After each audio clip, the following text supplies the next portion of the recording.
Hi, friends. I'm Mark Moore. I'm the author of the book Early Genesis, the revealed cosmology.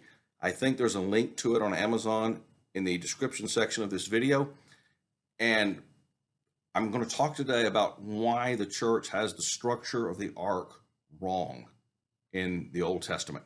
There's a lot of theology about early Genesis that's not really in the Bible floating around the church today. I've come to see, I've been shown, it's very, very poorly understood.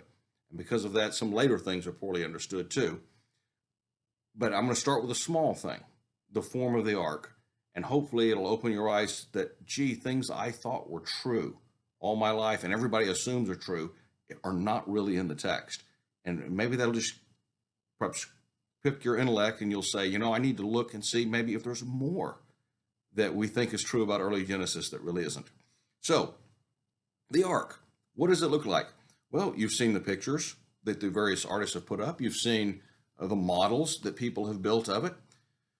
Very much like a stubby boat, very tall, and on the top, usually they have some kind of a peaked roof and a nice row of windows from which they can get an unobstructed view of the horizon. So it gives, and sometimes there'll be animals out on the deck with their heads peeking over, and everybody can see a long way off what things look like. But that's not really what the text says. If you look at the instructions it gives to build the ark, there's really only a mention of what it says is a window there in the instructions is not really a window per se, it's a midday. The very 1.5 cubit that was at the top of the peak roof, that was unfinished. It was left open. So air could get out and in, and maybe some sunlight could come in and illuminate the ark a little bit. But that was covered because obviously if it had rained down, it would have flooded the interior of the ark and sunk them. That was covered by a covering, is what the word the text uses in chapter 8. Well, we might think of it as an awning. And the word used for it means it was made of animal skins, perhaps even lamb skin. So it's a good figure of Christ stretched out over the top of that ark, protecting the people passing through the waters from the judgment of God, which is bound up in the waters. So they were in this ark. They did not have a big row of windows. They had a midday, which was covered by an awning. The only window the text mentions, the true window, was the one that Noah let the birds out through in chapter 8. And we have no indication he ever opened that window before he opened it to let the birds out. It's very likely that the window was sealed with pitch and that it was low to the water level. It wasn't high up and had a great view of the horizon, but it was low to the water level, and they knew if they break that seal too early and looked out, they would have a hard time patching it up again, and then they would have a leak there. And so if Noah had a great view of the horizon, I ask you, why did he need to release the birds to find out if there was dry land? If they could just go up on deck and look around, why did they need to open the window and release the bird and wait for the bird to come back? Why didn't they just go up and look? It's because the text doesn't really show them as having an unobstructed view of the horizon. A couple of things make people think so. One is it reports that the tops of the mountains, or the high hills, as it says, were covered to a depth of 15 cubits. Now, how did they know this? I think the draft of the ark was about 15 cubits. And they were basing their report, this is the report of Shem, Ham, and Japheth, that, we floated around for months here, and we have a draft of 15 cubits, and we haven't bumped a hill one. We must be over the top of all of them.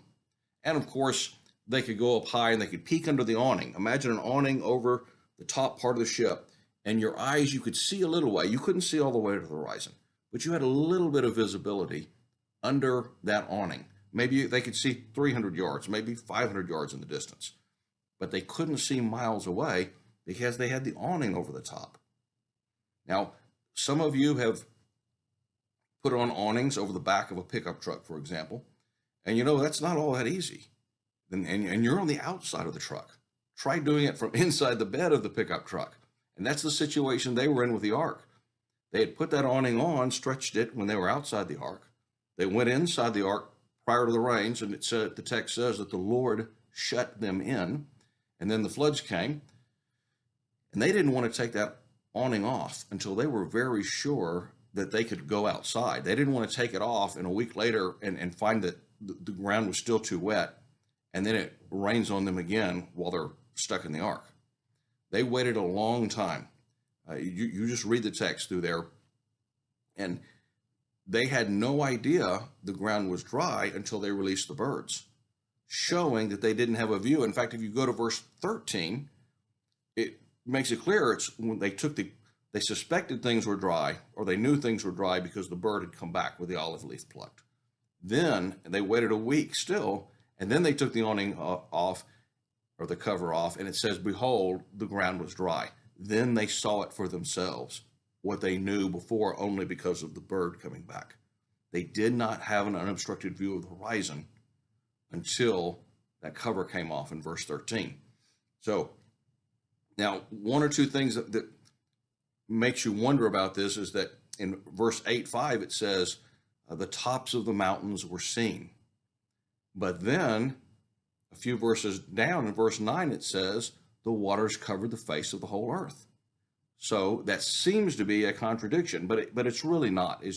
If you think about what's happening, if in the old view, if they have a long view of the horizon, it's confusing because they're saying the tops of the mountains are seen, and if you're assuming it's high mountaintops in the peak, but yet a few verses later they're saying the waters cover the face of the whole ground, it's confusing. But if you assume that they can only see the hills nearby, and what they could see is, oh gee, I can tell there's some peaks about to come to the surface. They haven't reached the surface yet, but the water's declining. You're getting lower. Based on what I can see, a couple of 300 yards outside from this awning, I wonder if I could see a little further if the ground would be drier. I think I'll release a couple of birds and test that. And that fits better with the text. The tops of the hills they could see were the nearby ones that had almost emerged from the water. Now, further support for this is when the word there used for mountains is also used for hills, and usually when it's for mountains, it'll have a modifier in front of it that says high hills would be the mountains. So earlier when they had said the tops of the mountains were covered, that was the high hills were covered. But later on when it says the tops of the mountains were seen, it does not have that modifier in front of it. In other words, the ark did not necessarily land on the highest hill around. It just landed on the hills. And they wondered if there were some higher hills outside of their sight that still had some dry ground, or perhaps the water had drained already. So this means a couple of things, besides the fact that the ark does not look like what we thought it looked like based on the drawings, based on the recreations and what have you. But it means that they didn't necessarily have a situation where if they could have seen 100 miles in every direction, they would have seen nothing. They couldn't see that far. They couldn't see that far in the end. They could have floated. They were basing the report that all the mountains were covered because they didn't bump into any, not because they had been all around the globe and there was no earth poking up anywhere. This is the report of Shem, Ham, and Japheth, and that's what they saw. So, in conclusion, I urge you again to read the passage in early Genesis where God is telling Noah how to build the ark. Then when the ark, they spot the mountains, they run aground, they wonder if there's any dry ground out there, they release birds to find out. Once they're sure, and once the birds come back and so there's dry ground, only then do they take the cover off, and then the text indicates that's when they said, behold, the ground was all around us is dry. So, didn't look like that, looked different, allows for different flood models.